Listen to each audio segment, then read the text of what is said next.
최 교수님은 2014년에 하신 죽음학 강의를 통해서 죽음에 대해서 이제 깊이 있게 설명을 해주셨는데 교수님이 보시기에 죽음이라는 게 무엇입니까? 네, 이게 워낙 요즘 우리 공부하는 사람들 사이에서는 상식적인 얘기가 되어 있는데요. 예. 저는 이제 죽음이란 말을 쓰는 것보다 그냥 몸을 벗는다. 예. 그렇게 쓰는 게 더 정확한 거 아니겠는가.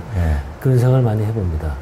그러니까 우리 육체라는 거는 그 이제 영혼이 먼저 존재하고 그 다음에 그 영혼에 의해서 육체가 이제 조성이 되고 근데 우리가 이 지상에 살려면 옷이 필요하니까 육체라는 그 옷, 그래서 그걸 지구 옷이라고 이제 우리가 이제 서양 사람들이, 미국 사람들이 부르더라고요. 마치 우리가 잠수하려면 잠수복이 필요한 것처럼 이번 생에도 지구 옷이 필요하다. 그러다가 이 지구 옷이 더 이상 더 지속이 뭐 안 되겠다 싶을 때는 바로 영혼이 빠져나가더만요. 여기 보니까 재미난 게요. 그냥 이게 진짜인지 아닌지 모르겠는데 자살을 할 때 떨어져 죽잖아요. 그럴 경우에 그러면 떨어지는 순간 혼이 나간다고 그러더라고요. 그런 얘기 들었어요. 그렇죠. 그런 진짜인지 아닌지 모르겠는데 그런 식으로 육체가 더 이상 그 몸을 영혼을 잡고 있지 못할 때 바로 벗어나는 그게 이제 죽음의 사건이고 그다음에 육체로서의 삶이 끝났고 영체로서의 새로운 삶이 시작되는 거 차원의 이동 이게 죽음의 사건이라고 생각하죠. 그렇죠. 그러니까 그 어디에서 만약에 떨어져서 죽는다 그러면 그 짧은 0. 몇 초간의 찰나간에 자기 삶이 주마등처럼 필름이 이렇게 스쳐 지나간다는 얘기를 많이 들었거든요. 그런 걸 보면은 안에 그 아까 아레아식이라고 했던 우리 깊숙한 의식 속에 그것이 다 그 정보가 담겨 있다는 거죠. 우리 삶의 그런 모든 정보들이 조그만 생각도 다 있다는 거예요. 그러니까요. 그게 그래서 이제 아레아식이라는 거죠. 참. 그러니까 죽음이라는 것이 우리가 영어로 영양사전에 보면 That is no longer living이라고 그러는데 그러니까 더 이상 이렇게 이제 뭐 삶이 없는 건데 어떻게 보면은 이렇게 우리 지금 최 교수님이 말씀하신 거라든가 우리의 그렇게 계속 이게 삶이 없는 것이 아니고 다른 삶이 다른 종류의 삶이 있는 것이다. 그래서 교회에서 결혼할 때 뭐 죽음이 갈라놓을 때까지 뭐 계속 살아가고 살겠네 이러잖아요. 그래서 제가 들으면서 죽음이 죽어도 안 갈라져요. 또 만나 또 그런 얘기를 해요. 참 그 만남이 고통스러운 사람들에게는 굉장히 그 비관적이네. 그러니까 현생의 삶에서 그 문제를 해결하지 않고 넘어가면 항상 문제라는 것은 다른 형태로 또 나타나게 된다는 맞습니다. 거죠. 그래서 자살하면 안 돼요. 문제를 안 풀고 갔기 때문에 또 풀러 또 와야 돼. 아무튼 그 보통 사람들은 이제 죽음을 두려워해서 이제 9988-233만 이제 그 교수님 책에도 했던데 그러니까 99세까지 팔팔하게 살다가 2, 3일만 앓다가 죽자 이렇게 9988-233 말을 이제 보통 많이 하는데 또 일본에서는 이제 꼴깍사라는 절이 있다고 이제 하는데 그러니까 그 절에서 빌면은 이제 자는 동안에 이제 아무 고통도 없이 꼴깍 그냥 간다 이렇게 해서 평화롭게 죽음을 맞기 위해서 이제 빈다고 그러는데 어떻게 해야 그렇게 평화롭게 죽음을 맞이할 수 있을까요? 그래도 뭐 답은 나와 있지 않나요? 잘 살면 되죠. 이번 생에 좋은 마음씨를 갖고 항상 남을 배려하고 이런 마음씨를 갖고 그 어떤 의사분을 만났더니 그분이 그러더라고요. 이제 수많은 그 임종 환자들을 보는데 마지막에 이분 이제 임종 환자가 돌아가셨을 때 얼굴을 보면 이 양반이 어떻게 살았는지 자기 다 알겠대요. 이 얼굴이 편하게 돌아가신 분들은 잘 산 거죠. 그게 막 누군 그러더라고요.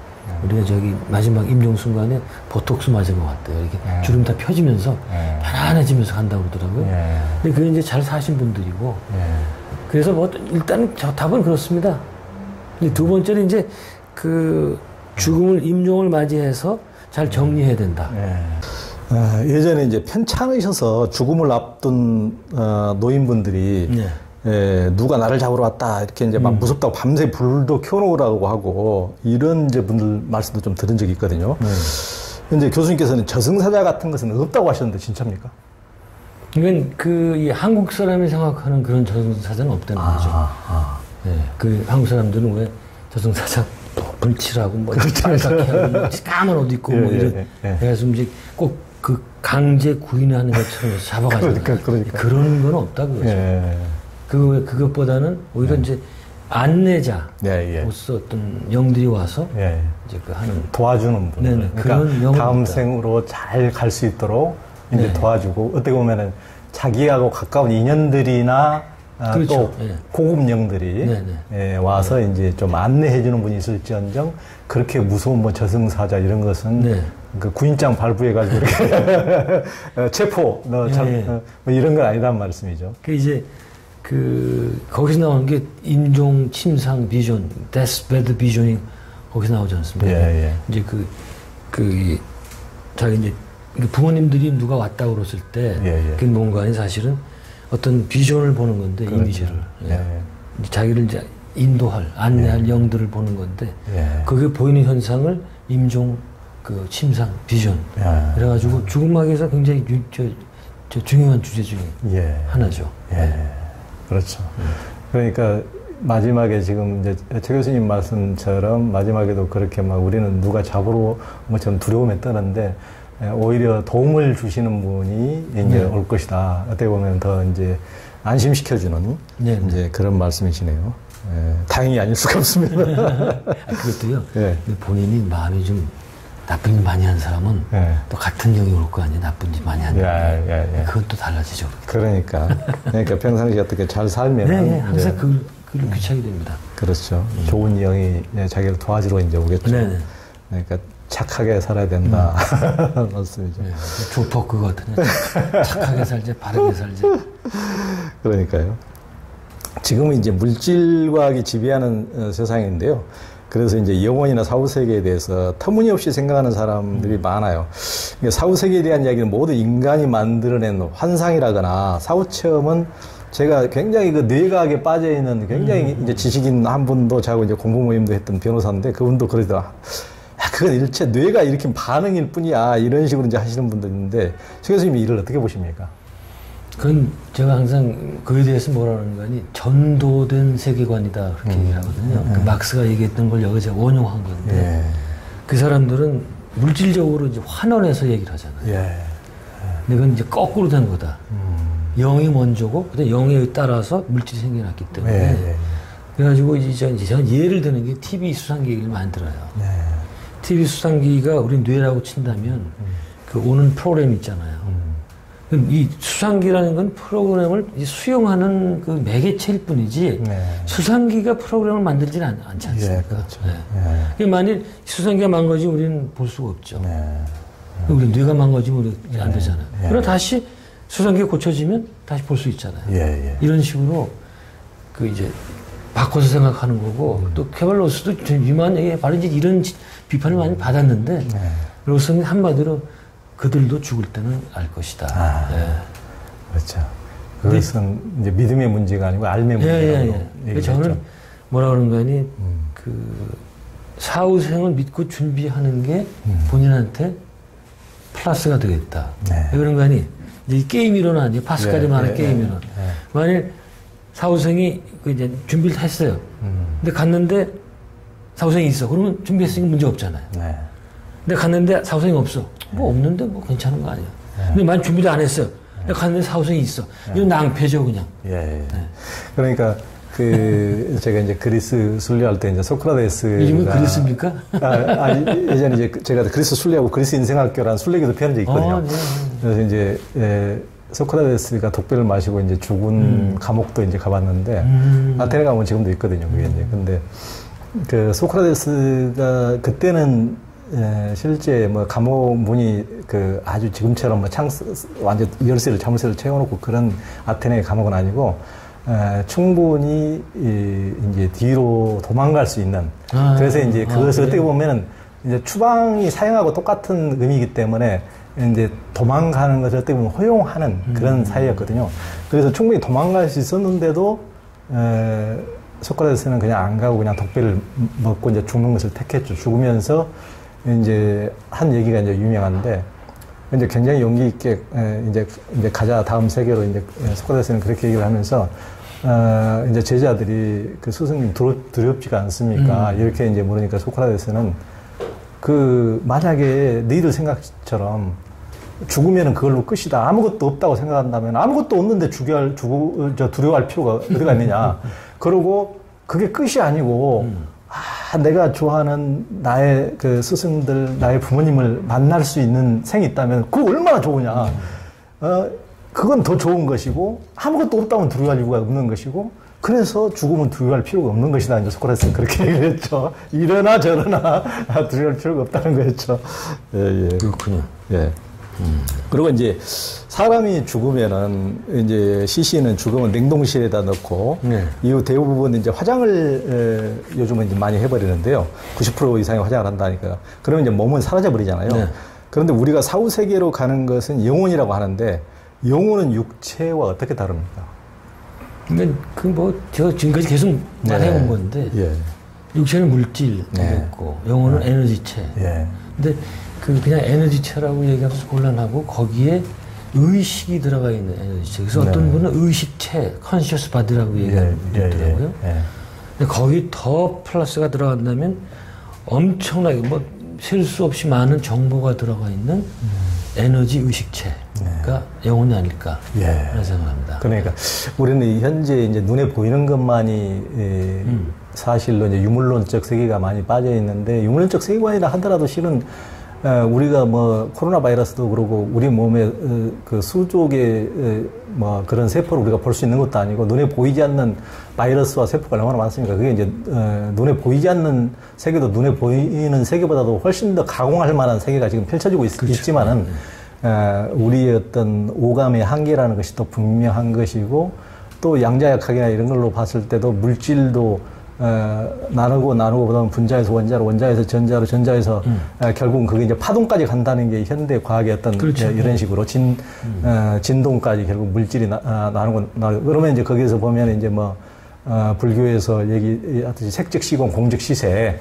이것이 물질이고 파동이고 물질이고 이런 식으로 어떤 경계가 없듯이 어떤 우리가 육신의 세계지만은 그것을 또 내밀한 그 깊숙이 파고들어 보면 그것이 어떤 에너지체, 어떤 파동과 에너지체로 그것이 육신과 어떤 다름이 없는 그것이 다른 눈으로 봤을 때는 또 분명히 육신 안에는 분명히 영혼이 있고 또 영혼 안에 우리가 영혼의 드러남이 또 우리가 육신이고 이렇게 더 이제 높고 넓은 관점으로 봤을 때는 그렇게 볼 수 있다는 말씀이죠. 우리가 지금 너무나 유물론적이고 이분화된 세계에 갇혀 있기 때문에 우리가 그렇지만은 우리는 이제 그 가족이 돌아가시면은 요즘에 이제 그 사별자들도 제가 이제 만나서 얘기를 나눠보고 그러니까 너무나 안타깝고 또 이제 저하고 친한 아주 절친이 이제 세상을 떠니까 이제 다시는 또 만날 수 없다는 것에 대해서 생각할 때마다 가슴이 찌릿찌릿하더라고요. 그런 아픔이 있긴 한데, 근데 이제 가족이 죽고 나면 너무 이제 그립고 그래서 만약에 영혼이 있다면 어떤 식으로든지 만날 수 있다면 좀 이루가 될 텐데 왜 만날 수가 없을까? 이제 이게 궁금하거든요. 어떻습니까? 그 사후 세계 부정하는 사람들의 주장 중에 하나가 논거 중에 하나가 바로 그거거든요. 사후세가 정말 있다면 그 돌아가신 분들이 왜 나타나서 얘기를 안 해주느냐. 그게 참 재미난 얘기인데 근데 이쪽을 연구하는 사람들은 뭐라고 그러는가 하니 사후세계, 영혼들 세계와 물질계는 파동이 이게 굉장히 차이가 많이 나가지고 저쪽은 아주 그 파동이 빠른 영혼 에너지만 있기 때문에 굉장히 파동이 빨라서 물질계로 내려오려면 자기 파동을 늦춰야 되는데 이게 무지하게 힘들대요. 뭐 그분들 얘기가 그렇습니다. 그래서 어떻게 얘기하는가 하냐. 제가 이제 재미난 예를 하나 얘가 있는데 미국의 어떤 몇 되는 지식인들이 사후세계 연구를 했어요. 그다음에 어떻게 약조를 했는가 하니 누구든지 먼저 죽은 사람이 나중에 내려와서 그 얘기를 해라. 이제 증거를 대라. 이제 그렇게 약조를 한 사람이 죽었습니다. 그래서 잘 됐다 그래가지고 그때 그 영매가 필요하잖아요. 그게 아니니까. 미국에서 가장 유명한 영매 하나 골라가지고 그 먼저 죽은 사람 영을 불렀어요. 여기서 재미나더라고요. 내려오질 못해요. 자기는 지금 엄청난 그 파동을 갖고 있기 때문에 근데 밑에는 지금 너무 파동이 느리고 그래서 정말 막 영매가 막 떠듬떠듬하더라고요. 내려가기가 너무 힘들다. 그래서 비유를 드는데 여기 저 변압기가 있으면 변압기가 뭐 1000볼트만 받을 수 있다. 근데 거기 10,000볼트가 주입되면 어떡합니까? 터져버리잖아요. 근데 그렇기 때문에 저기 있는 분들이 오고 싶어도 쉽게 오지 못한다고 그렇게 주장하더라고요. 주파수가 완전히 다른 영역대라는 말. 또 이 미국 어떤 영매 얘기 들어보니까 자기가 이제 자기들이 뭐 하는 거 아니 여기 인간이 있고 영이 있잖아요. 이게 너무 저기 파동이 너무나 이 수가 여기 너무 빠르고 여기 느려가지고 이 빠른 정도가 영의 그 에너지 파동이 빠른 정도를 어떻게 비교하는 거 아니 저 헬리콥터의 그 프로펠러가 돌아가는데 하나도 안 보이잖아요. 하도 빠르니까 그냥 이렇게 조금 흔적만 보이고 그런 정도를 빨라가지고 안 된대. 그래서 자기들의 능력을 보는 거 아니 자기의 저 영을 빠르게 해서 비교적 저 영 쪽에 가깝게 보낼 수 있다고 그래요. 그 중간까지. 거기서 이제 대화를 시도하는데 그래도 이 대화가 잘 안 된대요. 뭐 조금만 정보나 얘기해주고 상징적인 얘기해주고 뭐 그러더라고요. 그런 걸 통해서 보면 이게 워낙 서로 이제 그 파동이 다르기 때문에 교통하기가 어렵가 보다. 그러니까 다른 완전히 층위가 다른 우리 인간의 이제 3차원이라고 하는 4차원 다른 차원의 세계에 머무니까. 그러지만 이제 현실에 살아가는 저희도 이제 저희 부친이 이제 제가 15살 때 돌아가시고 나니까 저희 어머니는 이제 지금 93세신데 아직도 생존해 계시거든요. 그러니까 지금 벌써 77년도니까 얼마입니까? 지금 40년이 그렇게 오랜 세월이 지났는데도 불구하고 저희 어머니는 세상에서 네 아버지 같은 사람은 없다. 이제 40대 남편을 잃었는데도 93세신데도 그렇게 우리 아버지를 가장 지금도 존경하고 사랑하는데도 그러니까 우리 어머니가 그때 젊었을 때 하는 얘기는 맨날 야 세상에 그 죽음은 끝이더라. 이제 그런 말씀을 하셨거든요. 왜냐면 너무나 애타게 아버지를 만나보고 싶어 하셨는데 네 아버지가 뭔가를 딴 세상에 있다면은 나를 이렇게 내버려 두고 한마디도 소식을 안 전할 리가 없다는 거죠. 맞아.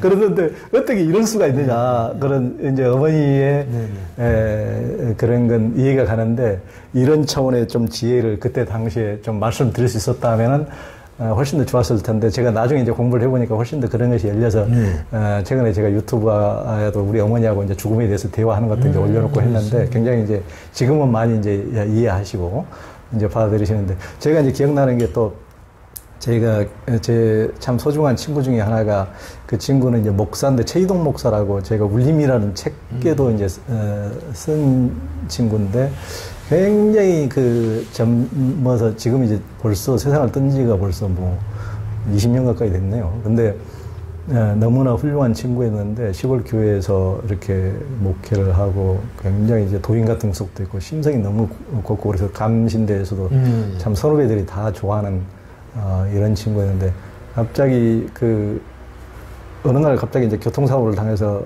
이제 옆에 교회 찬송 같은 경연대회 하는데 심사위원으로 가려다가 아산 이제 뚝방길에서 엄청난 트레일러가 유조차가 오면서 만약에 이 친구가 탄 차가 막아주지 않았으면 자기 마을을 쑥대밭으로 만들 뻔했는데 이 친구 차하고 딱 부딪혀가지고 트레일러가 이제 운전사가 졸다가 뚝방길에서 그 마을이 살고 이 친구는 이제 그 자리에서 세상을 떴는데 그래서 저도 이제 그때 당시에 어떻게 세상 사람 다 죽어도 희동이처럼 이렇게 착한 친구가 이런 식으로 죽을 수가 있는 건 저도 이제 이해가 안 갔는데 그때 이제 저도 너무 깜짝 놀래가지고 바로 이제 영안시로 아산까지 달려가 보니까 자기 부인이 이제 그런 얘기를 하더라고요. 자기 부인도 목사인데 감신대 후배인데 이제 기독교이니까 그런 영혼의 세계는 그 친구들은 잘 몰랐을 텐데 그 친구가 너무 이제 막 남편이 죽었으니까 젊은 애들도 이제 두세 달 둘인데 남매인데 그래서 제가 얼마나 기가 막혔겠어요. 그러니까 완전히 이제 패닉 상태인데 내가 거기 도착하기 직전에 그런 자기 남편을 만났다는 거예요. 그게 무슨 얘기냐니까 그러니까 누가 자기 아는 사람이 영안실에 딱 들어오는데 여잔데 이제 그 친구한테 남편의 영혼이 딱 입혀져가지고 그걸 남편 소리를 막 갑자기 영안실에 들어오던 친구가 남편 놀랬지. 그러면서 나는 지금 너무 좋은 곳에 와 있으니까 걱정하지 마라. 그래요. 이런 식으로 이제 했다고 너무 이제 너무 뭐 그래서 안심이 됐다고 진정이 됐다. 그러면서 그 친구가 대학원을 그걸 연구하는 대학원을 갔어요. 그런 그 영혼의 그런 것을 연구하는 그런 데가 있어요? 그런 대학원이? 그 이제 뭐 꼭 그게 아니더라도 이제 예를 들면 이제 어떤 무의식 차원의 어떤 그런 것을 연구하는 그런 걸 공부하러 갔는데 굉장히 저도 이제 그때 기억이 참 놀라웠죠. 특이한 경우. 그러니까 그런 경우도 하여튼 보긴 봤습니다. 근데 이제 저희 어머니는 아무리 애타게 찾아도 저희 아버지가 나타나지 않으셨지만은 이제 그런 경우도 있었습니다. 근데 간혹은 영혼들이 우리에게 이제 소식을 전할 수 있다는데 어떻게 전하고 일을 어떻게 할 수가 있습니까? 그러니까 이제 어머니가 한 번도 연락이 없었다고 아버지로부터 그렇게 이야기를 하셨잖아요. 근데 그게 혹시 이럴 수도 있어요. 못 알아차릴 수도 있어요. 연락이 왔는데. 제가 여기 이 방면에서는 굉장히 재밌게 읽었던 책이 빌 구겐하임이라는 사람 책인데 Hello from Heaven이라는 책이에요. 번역은 안 됐습니다. 이 사람 특이하게 After Death Communication 사후 통신이죠. 그걸 만드는 그 단어를 만든 사람이에요. 그리고 그것만 이제 연구하는 것도 아니죠. 저기 월스트리트 가에서 증권 스탁 매니저로 일하는 사람인데 갑자기 해가닥 해가지고 이제 이쪽으로 간 사람인데 이 사람이 그냥 이건 참 재밌어요. 어떻게 일반인이 그런 연구를 해가지고 책을 내고 말이죠. 정리를 해가지고 이 영혼들이 우리에게 소식을 전하는 12가지 방법에 대해서 정리해놨더라고요. 근데 그 중에 가장 많이 우리가 노출되는 게 꿈에 나타나는 경우죠. 꿈에 돌아가신 분이 나타나서 어떤 이제 얘기를 전하는 거죠. 근데 그게 진짜냐 아니냐를 구분하는 방법은 얼마나 생생하냐. 그리고 그게 보통 꿈은 깨면 다 잊어버리잖아요. 안 잊어버리는 꿈이 있단 말이죠. 그런 것들은 진짜 돌아가신 분이 와서 꿈에서 현몽을 하는 거 이렇게 되고 그거 외에도 많이 있어요. 이런 것들이 있죠. 자고 있는데 갑자기 굉장히 내가 사랑하던 삼촌이 앞에 갑자기 나타나요. 침대에 얼굴이. 웃더니 그냥 사라지고 말이죠. 나중에 봤더니 그 시각에 삼촌이 이제 돌아가시고. 그렇게 얼굴만 나타나는 경우, 상반신 나타나는 경우, 아니면 그 말만 하는 경우, 또 이 냄새가 나는 경우도 뭐 이렇게 해서 심지어는 전화까지 한대요. 돌아가신 분이. 믿을 수가 없는데. 그래서 12가지를 얘기하더라고요. 근데 예전에 서울대 의대 교수 친구분이 그런 경험하신 것도 책에 소개를 하셨죠. 글쎄요, 저 이름 대면 다 아는 그런 유명한 교수인데요. 그 양반이 전혀 거짓말할 뿐이 아닌데, 자기 미국에 이제 공부를 하러 무슨 교양기술로 갔던 모양이에요. 한 새벽 1시 몇 분쯤 됐는데 누가 똑똑거리는 거예요, 미국에. 그래서 가봤더니 자기가 서울에서 돌봐주던 무슨 신장병 때문에 고쳐 돌봐주던 환자예요. 여기 웬일로 오셨냐고. 그래서 선생님한테 좀 감사하다고 전하려고 왔다고 해서 좀 들어오시라고 그랬더니 저기 누가 날 기다린다고. 그래서 그냥 갔대요. 그래서 그러려니 했겠죠. 돌아와서, 한국 돌아와서 그 사람 병원 환자 차트를 봤더니 그때 자기가 미국에서 만났던 그때 죽었다는 거예요. 이거 믿어야 돼요, 말아야 돼요. 이게 이름을 전혀 신비로운데 관심도 없는 분인데 그런 얘기를 하는데 믿어야지 어떡합니까, 그거. 또 이제 큐발로스도 비슷한 얘기가 있어요. 그런 얘기가 많이 있는데 참 큐발로스도 거짓말할 사람이겠어요. 그러니까요. 저도 이제 꿈에서는 애타게 기다렸는데 제 아버지가 또 일찍 너무 돌아가시니까 한방에서 살다가 돌아가시니까 너무 애타게 기다렸는데 꿈에 이제 한번 나타났는데 그때 내가 저희 집은 이제 도예지에서 좀 시골에 인데 도저히 어디 병원에서, 약국에서 약을 잘못 먹어서 내가 이렇게 됐다. 갑자기 뇌출로 돌아가셨으니까. 약을 잘못 먹어서 이렇게 됐다. 그래서, 근데 제가 이제 2년 있다가 이제 고등학교를 지나면서 이제 그 대도시로 가서 보니까 제일 번화가에 아버지가 말씀하신 그 약국이 있는 거예요. 그래서, 아니, 설사, 그런데 한들 그 증거가 아무것도 없는데, 뭔 약, 아무런 그런 뭘 드셨는지 뭘 아무것도 없는데 내가 어떠란 말이야. 그래 이제, 뭘 못하고, 그대로 지나치고 말았는데 그런 기억이 있으면 저도 이제 깜짝 놀랐죠. 그런 진짜 꿈에 나타난 그 약국이, 있으니까 가장 번화가에, 저도 이제 참 깜짝 놀랐습니다. 그 예수의 부활도 육체의 부활이 아닌 영체 부활인 걸로 볼 수 있는 겁니까? 저는 뭐 그렇게 예수 부활했다면 영체 부활이지 육신의 부활은 아니겠다. 그 초기 기독교에서도 사도 바울은 영체 부활로 이제 그렇게 믿었잖아요. 근데 그게 나중에 기독교 교리는 이제 육신이 부활하는 거 얘기를 하는데, 근데 육신이 부활한 거로 하면은 말이 안 되는 게 너무 많아요. 그렇죠. 예를 들어서 엠마오로 가는 두 제자한테 갑자기 나타나잖아요. 이런 거. 또 이제 예수 돌아가신 다음에 이제 그 유대인들 단속 있고 그러니까 이제 제자들이 한 곳에 모여 있었잖아요. 그때 갑자기 나타나죠, 이 양반이. 육신이면 어떻게 그게 가능하겠습니까? 근데 이런 걸 통해서 알 수가 있는데, 또 최근에 요번 아까 파라만사 요한한다. 그 사람 그 자서전에도 나오잖아요. 자기가 시카고인가 가 있었는데 36층인가 그 호텔룸에 있었는데 자기 스승이 그 창가에서 나타나가지고 그 창으로 들어와서 같이 밥 먹고 갔다고 믿으면 말이에요. 믿거나 말거나 하는데 그런 예가 많이 떴는데 누굽니까? 큐브라-로스 책에도 나와요. 자기 환자 중에 그렇게 이 영체로 나타났다가 사라진 경우가 있어가지고 이런 여러 가지 보면은 영체로 봐야지 육신은 아니겠다 그렇게 생각합니다. 그러니까 그 유대인들은 그 육체의 부활을 아직도 믿어가지고 화장 안 하고 매장한다는 게 너무 우습기도 한데, 그게 이제 매장 해놨지만은 지금은 2000년 전에 매장해놓은 게 지금 흔적이라도 있습니까? 다 흙이 진토가 다 되어버렸는데 먼지가 되어버리고. 이집트는 미이라를 만들어 놓지 말이에요. 그 정도는 있어야지 부활하죠. 그러니까 참.